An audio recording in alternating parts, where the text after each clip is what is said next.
দরজায় করানোর চেয়ে সেকেন্ড সামেটিভ মানে দ্বিতীয় পর্যায়ক্রমিক মূল্যায়ন। আর বন্ধুরা, তোমরা নিশ্চয়ই জোর কদমে প্রস্তুতি শুরু করে দিয়েছো। আর তোমাদেরকে একটু সাহায্য করার জন্য ম্যাথ ল্যাম্পে ম্যাথসের ওপর আসতে চলেছে একটা কমপ্লিট সিরিজ। আজকে তার ফার্স্ট ভিডিও, তাই সাবস্ক্রাইব করে বেল আইকন প্রেস করে সাথে থেকো, যাতে সব কটা ভিডিওর নোটিফিকেশন তোমাদের কাছে যায়। আজকে ফার্স্ট ভিডিওতে আমরা দেখব সেকেন্ড সামেটিভের কোন টপিকের থেকে কত নম্বরের প্রশ্ন আসে, কোন টপিকের ওয়েটেজ কি, আর আমাদের প্রিপারেশন প্ল্যান সেই অনুযায়ী কিরকম হবে। তারপরে নেক্সট ভিডিওতে আসবে একটা 21 ডেজের রোড ম্যাপ, অর্থাৎ কোন উইকে কোন জিনিসগুলো কভার করা উচিত এবং কোন দিন একটা মক টেস্ট দিলে ভালো হয়। 21 ডেজের একটা তোমরা রোড ম্যাপ পাবে। আর তারপরে আসতে থাকবে টপিক স্পেসিফিক বিভিন্ন কোয়েশ্চেন আনসার সেশন, সেটা খুব হেল্পফুল হবে তোমাদের জন্য। আর মক টেস্টও থাকবে। তাই আর দেরি না করে ঝটপট চলে শুরু করি, দেখে নি কি কি টপিক আর তাদের ওয়েটেজ আমাদের এই সেকেন্ড সামেটিভে। প্রথমেই দেখো, আমাদের টোটাল 1.5 ঘন্টার পরীক্ষা। তোমরা 1.5 ঘন্টা সময় পাবে এবং তোমাদের লিখিত পরীক্ষা হচ্ছে 40 নম্বরের, এর পূর্ণমান 40। তাহলে 40 নম্বরের জন্য আমাদের এই প্রিপারেশন স্ট্র্যাটেজি। বাকি 10 নম্বর তোমাদের ইন্টারনাল অ্যাসেসমেন্ট মানে অন্তর্বর্তী মূল্যায়ন, তো সেটা তোমাদের স্কুল থেকে হবে। তো এই 40 মার্কসের মধ্যে আমরা যেটা ফলো করব আগামী কয়েকদিন, সেটা হচ্ছে যেটা স্ট্যান্ডার্ড আমাদের সিলেবাস। এর বাইরে যদি তোমাদের স্কুলে কিছু স্পেসিফিক টপিক থেকে থাকে, সেটা ডেফিনেটলি এই সিরিজে কভার না হলেও এর উপর কিন্তু ম্যাথ ল্যাম্পে ডেফিনেটলি ভিডিও থাকবে, তোমরা সেই ভিডিওটা দেখে নেবে। তাহলে আমরা আগামী কয়েকদিন কি কভার করতে চলেছি, চলো ঝটপট দেখে নিই। আমাদের টার্গেট ডেফিনেটলি 100% মার্কস স্কোর করা, অর্থাৎ 40-এ 40। কিন্তু সেইটা ভেবে কিন্তু আমরা প্রিপারেশন শুরু করব না। আমাদের টার্গেট কি, এই টপিককে আমাদের যেটা ইম্পর্টেন্স অনুযায়ী আমরা আগে দেখব, প্রত্যেকটা টপিক অনুযায়ী আমরা নিজের মতো করে নিজের স্ট্রেংথ পয়েন্ট অনুযায়ী প্র্যাকটিস করব, যেটা একটু উইক আছে সেটাকে আরেকটু স্ট্রং করব। আর এই প্রসেসটার মধ্যে আমরা আগামী 21 দিন থাকবো। কি থাকবে, তো তোমাকে কিন্তু এই কমিটমেন্টটা করতে হবে। এই প্রসেসটাই তোমার হাতে, মার্কস তোমার হাতে নেই। এই প্রসেসটা যদি তুমি করতে পারো, তুমি জিতে গেছো। আর আমরা জানি তুমি জিততে পারবে, তোমাকে জিততে হবে, কারণ তোমার মধ্যে আছে সেই পটেনশিয়াল। কিন্তু তোমাকে এই প্রসেসটার, এই জার্নিটার মধ্যে দিয়ে যেতে হবে। খালি ভেবো না যে আমার প্রিপারেশন ভালো নয়, আমি 40-তে 40 পাবো কিনা। এটা সবার জন্যই ট্রু। যার প্রিপারেশন ভালো সে হয়তো আরো ভালো নম্বরের প্ল্যান করছো, যার প্রিপারেশন ভালো নেই অতটা, সে ভাবছো কিভাবে শুরু করবো। তো চলো ঝটপট দেখে নিই।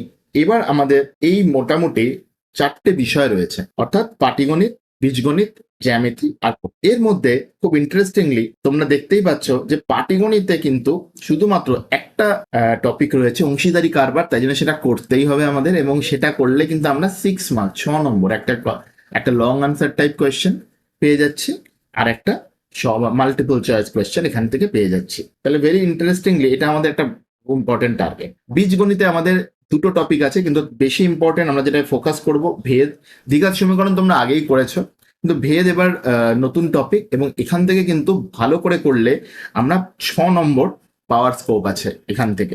তো এটা আমরা ডেফিনেটলি আমাদের টার্গেট। আর জ্যামিতির উপপাদ্য আমাদের এখানে স্পর্শক সংক্রান্ত আর সদৃশ্যতা সংক্রান্ত যে উপপাদ্য আছে, তো কোনো কোয়েশ্চেনই নেই। তোমরাও জানো যে জ্যামিতির উপপাদ্যের নম্বর ছাড়ার তো কোনো প্রশ্নই নেই। তো এটা আমাদের আরেকটা টার্গেট, উপপাদ্য এবং সম্পাদ্য, অন্তর্বৃত্ত আর পরিবৃত্ত রয়েছে। তো এই দুটো করলে কিন্তু 10 নম্বর মানে 40-এর মধ্যে 10 শুধুমাত্র সম্পাদ্য আর উপপাদ্য করে, অর্থাৎ 25% মার্কস তোমরা পেতে পারো, যেটা কোনোভাবেই ছাড়া যাবে না। তারপরে উপপাদ্যর প্রয়োগ আমরা ডেফিনেটলি দেখবো কতটা সহজ করে তোমাদের করা যায়, ছবি আঁকানো শেখানো, প্র্যাকটিস করানো সব চলবে। আর এবারের একটা খুব ইম্পর্টেন্ট জিনিস যেটা তোমাদের টার্গেট হওয়া উচিত, সেটা হচ্ছে কিন্তু আমাদের পরিমিতি সেকশনটা। দেখো, এই পরিমিতি সেকশনে কিন্তু গোলক আর শঙ্কু দুটো টপিকই আমরা করব, এবং এই দুটো টপিক করলে 10 নম্বর মানে প্রায় 25% মার্কসের চান্স। একটু ফর্মুলা ইন্টেন্সিভ, অর্থাৎ বেশি ফর্মুলা আছে, তার প্রয়োগ আছে, কিন্তু ফর্মুলা মুখস্থ করবো কেন, আমরা বুঝে নেব আর বেশ কিছু প্রবলেম সলভ করে আমরা তৈরি হয়ে যাব। তাই পরিমিতি কিন্তু আরেকটা আমাদের ইম্পর্টেন্ট এগুলো। তো এগুলো সামারি করে চলো তোমাদেরকে একবার বলে দিই, তাহলে কোন পার্টটা কত গুরুত্বপূর্ণ। ওভারঅল এটা হচ্ছে 40 নম্বরের মার্কস ডিস্ট্রিবিউশন। এবার কোন টপিকগুলো আমরা কিভাবে কোন অর্ডারে প্রিপেয়ার করব, কোনটা আগে করব কোনটা পরে করব, চলো আমার একটা সাজেশন তোমাদের জন্য দিই যে কোনটা কিভাবে তৈরি করা যায়। তাহলে এটুকু আমরা দেখে নিলাম যে আমাদের এখানে কিন্তু 3 ধরনের প্রশ্ন আসছে, তাই তো?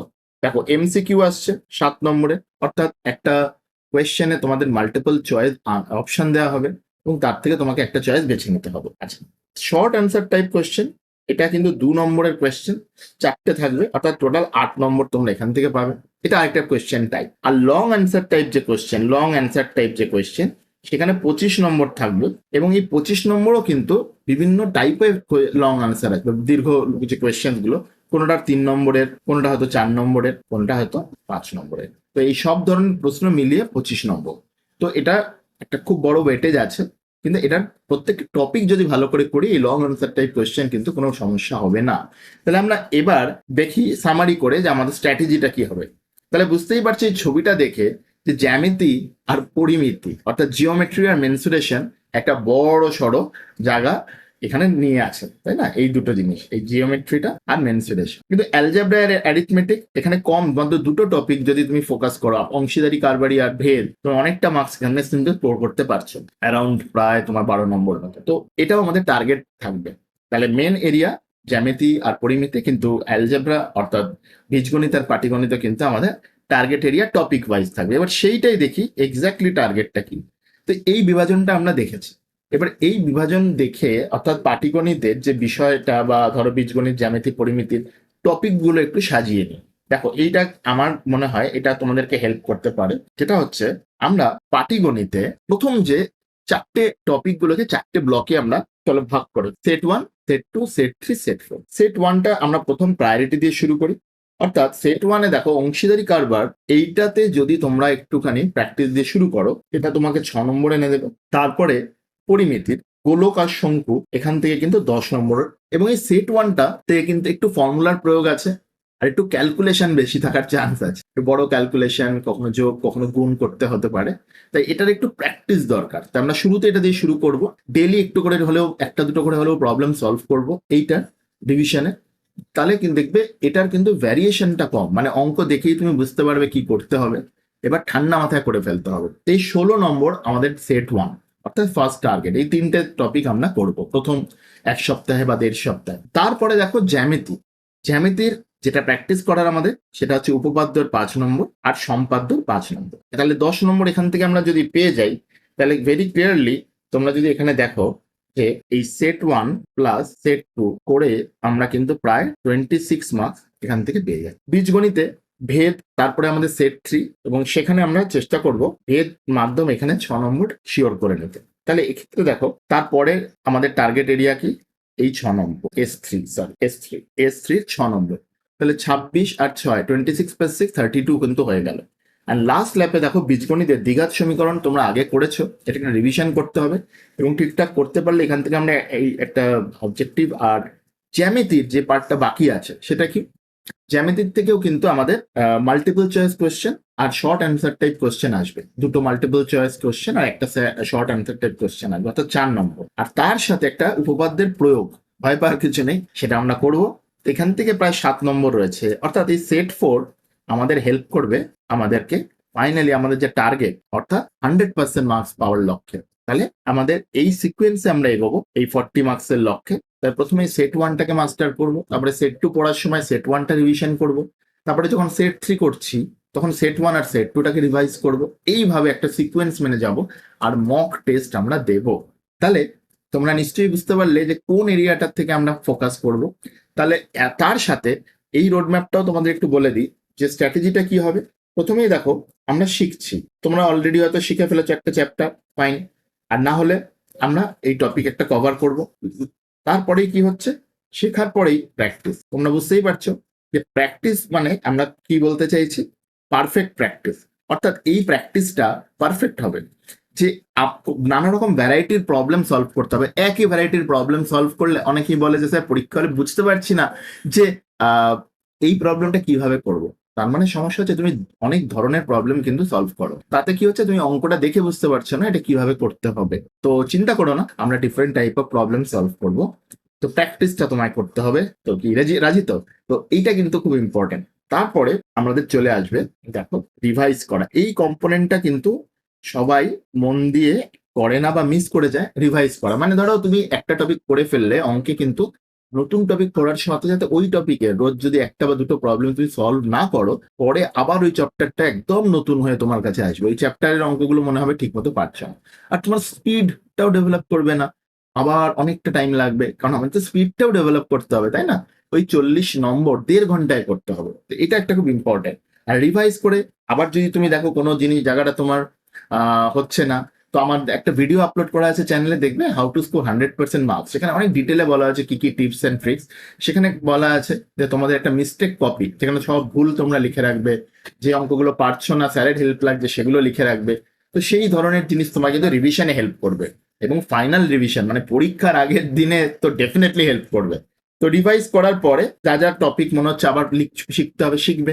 তারপরে কিন্তু ফাইনালি আমাদের কাছে চলে আসছে যেটা ছাড়া এই পুরো প্রিপারেশন স্ট্র্যাটেজিটা কোনো কাজ করবে না, সেটা হচ্ছে টেস্ট। কারণ অন্য সাবজেক্টে তো বটেই, ম্যাথসে কিন্তু টেস্ট দেওয়াটা, মক টেস্ট দেওয়াটা খুব ইম্পর্টেন্ট। সময় ধরে পরীক্ষা দিতে হবে। তোমার হয়তো সময় নেই 40 নম্বর অর্থাৎ 1.5 ঘন্টা পরীক্ষা দেওয়ার, কোনো অসুবিধা নেই। একটা ছোট টপিক, অংশীদার কারবার আর ভেদ, ধরো বীজগণিতে, এই দুটোকে নিয়ে কম্বাইন করে একটা ছোট টেস্ট দাও 20 মিনিটে 25 মিনিটে। তো এইটা তোমার কিন্তু করতে হবে, টাইম টেস্ট করতে হবে, যে তুমি সময়ের মধ্যে অঙ্কটা সবকিছু লিখে করতে পারছো কিনা। রাফে হয়তো অঙ্কটা করে বললে আমি পারছি, কিন্তু পরীক্ষা হলে সবকিছু যদি না লেখো, কোনটা ভেদ ধ্রুবক সেটা যদি না লেখো, কোনো সময় কিছু দিয়ে যখন ভাগ হচ্ছে সেটা নট ইকুয়াল টু 0 যদি না দেখো, তোমার মার্কস কাটা যাচ্ছে। আর সিলি মিস্টেক আরেকটা জিনিস, অঙ্কটা সব জানো, কোথাও ক্যালকুলেশন মিস্টেক হচ্ছে, সেটাও ঠিক করার কিন্তু জায়গা হচ্ছে টেস্ট। তাহলে ক্লিয়ার? এই মডেলে আমরা ফলো করব। আর তোমরা ডেফিনেটলি সাবস্ক্রাইব করে বেল আইকন প্রেস করে পাশে থেকো, যাতে সবকটা ভিডিও তোমরা পেতে থাকো। আর যদি মনে হয় এই সিরিজটা ভালো লাগছে, তাহলে তোমাকে একটু রিকোয়েস্ট করবো তোমার বন্ধুর সাথে শেয়ার করো। চলো না একসাথে সবাই মিলে শিখি। তো এখানে কিন্তু কোনো কম্পিটিশন নেই, তোমার মার্কস তোমার কাছে, যেটা তুমি তোমার চেষ্টা দিয়ে পাবে। আর সেই জন্য এই জার্নিটা ইম্পর্টেন্ট আগামী 21 দিনের, যেটায় তুমি ফোকাস করো তোমার জার্নিটায়। মার্কস তো এমনিই আসবে, অঙ্কটাকে একটু ভালোবাসার চেষ্টা করি। চলো আগামী 21 দিন আমি আছি, তোমরা পাশে থেকো। তার তুমি একটু কমেন্ট করে জানাও এই যে টপিক গুলো আছে, এবারে যে তোমাদের বিষয়গুলো আছে, অর্থাৎ জ্যামিতি, পরিমিতি, বীজগণিত, পাটিগণিত, কোনটা তোমার সব থেকে স্ট্রং, সেটা কমেন্ট করে জানাও। আর জানাও যে তুমি এই জার্নিটায় পার্ট হচ্ছে কিনা, আর কি কিরকম লাগলো ভিডিওটা, সিরিজটা, সেটা জানিও। আর নতুন কিছু লাগলে তো ডেফিনেটলি জানাবে, ভিডিও করে সেটা এক্সপ্লেন করার চেষ্টা করব। সবাই খুব ভালো থেকো, অঙ্ককে ভালোবেসো, ভালোবেসে অঙ্কটা করো। আর খুব তাড়াতাড়ি দেখা হচ্ছে নেক্সট ভিডিওতে। অঙ্ক করতে থাকো আর ভালো থেকো সবাই, খুব তাড়াতাড়ি নেক্সট ভিডিও।